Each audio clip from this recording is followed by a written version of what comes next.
You'll never succeed. Those were the words my father said to me the night I walked into our family dining room, holding my first real job offer in trembling hands. I still remember how proud I felt before that moment. I had spent years studying late at night, while working part-time jobs during the day. I skipped vacations. I missed birthdays. I watched my friends move forward with their lives while I stayed trapped in survival mode, trying to prove that I was worth something. All I wanted was for my father to finally look at me with pride, but instead, he looked at the paper in my hand and laughed. Not a small laugh either. A cold, humiliating laugh that filled the entire room. My older brother Daniel smirked beside him, while my stepmother quietly sipped her tea like this was entertainment. A junior assistant position? My father said. After all these years, this is what you celebrate? My face burned. It's a good company, I whispered. They said there's room for growth. Growth? He repeated. You've always been too emotional, too weak, too distracted. You don't survive in the real world, Olivia. That sentence shattered something inside me. Because growing up, I spent my entire life trying to earn his approval. But Daniel never had to try. Daniel was the golden child. When he failed exams, my father blamed the teachers. When he lost money, my father called it business experience. When I made one mistake, suddenly I was irresponsible.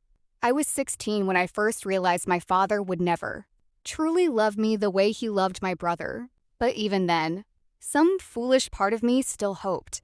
That night at dinner, my father kept talking as if he was delivering some important life lesson. You should stop chasing impossible dreams, he said. Some people are simply not built for success. Daniel leaned back in his chair and smiled. You could always work for me, he joked. I might need someone to organize files. They laughed together, and I sat there silently, fighting tears so hard my chest physically hurt. But what hurt even more was my mother's old necklace resting against my skin. My real mother died when I was 11. Before she passed away, she used to hold my face in her hands and say, "Never let anyone decide your worth for you."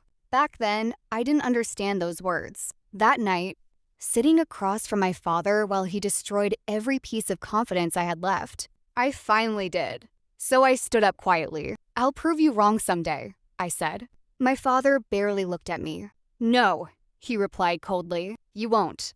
And honestly, at that moment, I almost believed him. But what I didn't know that night was that my father and Daniel were hiding secrets, powerful enough to destroy everything they had built. And somehow, I was about to uncover all of it. A few weeks after that dinner, I started my new job at a financial consulting company downtown. The pay wasn't amazing, but I worked harder than anyone there. I arrived early. I stayed late. And slowly, for the first time in my life, I started believing in myself. Then one afternoon, everything changed. My manager asked me to help organize archived client records from several local companies. One of those companies was my father's construction business. At first, I didn't think much about it, until I noticed something strange. Several financial reports didn't match the official invoices. Large payments were disappearing. Accounts were being transferred through fake vendor names, and one signature appeared over and over again. Daniel's? I felt sick staring at the screen. At first, I convinced myself there had to be an explanation. But the deeper I looked, the worse it became. Millions of dollars hidden. Tax fraud. Illegal transfers. Fake contracts. My hands literally shook while reviewing the documents because suddenly every memory came rushing back. The expensive cars Daniel somehow afforded. The vacations. The business success my father constantly bragged about. It was all built on lies. That night, I drove home in silence, barely able to breathe. I wanted to confront them immediately, but another part of me was terrified. Terrified that if I exposed them, I would lose the only family I had left, even if they had spent years breaking me. For 3 days, I barely slept. Then Daniel showed up unexpectedly at my apartment. The moment I opened the door, I knew something was wrong. His smile looked forced. You've been digging through company records, he said calmly. My stomach dropped. I don't know what you mean. Don't do that, he snapped. Dad already knows. Fear crawled through my chest. You were spying on me. No, he said coldly. But people talk. Then his expression changed completely. The fake kindness disappeared. You need to forget whatever you saw. I stared at him in disbelief. You committed fraud. Daniel stepped closer. And if you say one word, you'll destroy this family. That sentence broke something inside me. Because suddenly I realized the truth. They never saw me as family. Family doesn't humiliate you. Family doesn't manipulate you. Family doesn't spend years convincing you that you're worthless just to protect their own ego. I looked at my brother and finally saw him clearly. Not as the confident golden child my father worshipped, but as a frightened man hiding behind power and arrogance. You're scared, I whispered. His face hardened instantly. Be careful, Olivia. Then he walked away. That night, my father called me. For a moment, I thought maybe, finally, he would apologize. Instead, his voice came through cold and sharp. You will stay quiet, he said. Dad, you owe this family loyalty. I started crying before I could stop myself. Did you ever love me at all? Silence filled the line. Then he sighed impatiently. You always were too emotional. And he hung up. I sat on my apartment floor for hours after that call ended, completely shattered. But somewhere inside that pain, something changed. For years, I begged for their approval. For years, I let them define my worth. But that night, I stopped being afraid.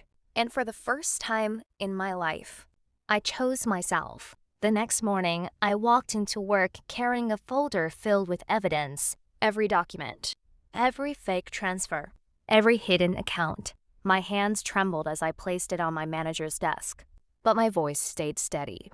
I think you need to see this. Within weeks, investigators became involved. Quietly at first. Then suddenly, everything exploded. Audits began. Bank accounts were frozen. Reporters started calling. My father's company, the business he spent his entire life building, began collapsing publicly. And Daniel, the confident man who once mocked me at dinner, suddenly disappeared from social media, business meetings, and public events. People started whispering. Then the truth officially came out. Fraud, financial crimes, corruption. The headlines spread everywhere.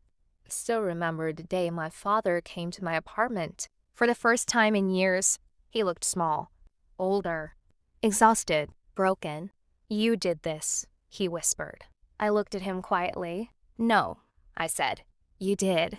His eyes filled with anger. You destroyed this family. And that's when I finally said the words I had carried inside me my entire life. There was never a family to destroy. The silence between us felt endless. For a second, I thought he might finally understand the pain he caused me. But instead, he simply shook his head and walked away. That was the last time I saw him. Months later, Daniel accepted a legal settlement and disappeared from the city completely. My father lost nearly everything. And me, for the first time in my life, I felt free. Not because I ruined them, but because I finally stopped allowing their cruelty to define me. I started rebuilding my life slowly. Therapy helped. New friendships helped. And eventually, I earned a promotion at work. Ironically, the same kind of success my father once claimed I would never achieve. Sometimes I still think about that dinner table, about the girl sitting there desperately hoping her father would finally believe in her. I wish I could hug that version of myself. I would tell her this. Some people will spend their entire lives making you feel small because they are afraid of your strength. And sometimes, the most powerful revenge isn't destruction. It's surviving. It's healing. It's becoming successful without becoming cruel. My father once told me I would never succeed. But the truth was, I already had. The moment I stopped needing his approval to see my own worth,